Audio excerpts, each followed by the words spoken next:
A woman convicted of cutting off a man's head and throwing it in the trash could get out of prison in as little as 15 years. We are breaking down this plea agreement that shocked the victim's family members.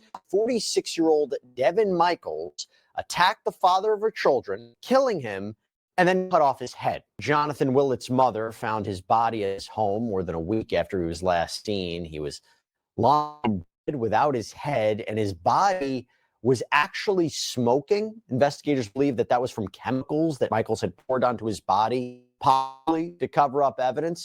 Authorities say Michaels actually took Jonathan's head back to her own home before she put it in the trash. Prosecutors say it's believed that local garbage collectors unknowingly took the trash bag containing Jonathan's head, and at the time of this recording, that head has still never been found. So Devyn Michaels and Jonathan Willett, they had apparently been dating on and off for quite some time.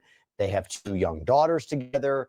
But Jonathan also had an adult son from a previous relationship, and Michaels ended up marrying him. Yeah, so in a way, he was both her stepson and her husband. Jonathan's son reportedly told investigators that he and Michaels had gotten married so he could, quote, help her with her medical issues, but what exactly that might mean, it's unclear. Then we fast forward to August 15th, 2023. Headless police arrest Michaels, and she is charged with Jonathan's murder. Now, Michaels reportedly told police that Jonathan was abusive, that he had tried to force her to perform a sex act on him. So she hit him in the head with some sort of stick.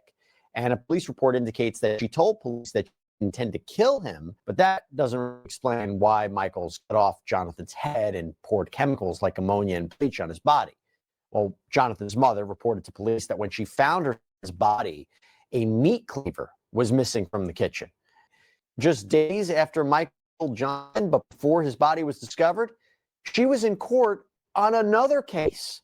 So Michaels, who also goes by Tracy Tavares, was dealing with a child abuse case under that name. She was accused of abuse after her 8-year-old daughter told the teacher that her mother had given her a whooping.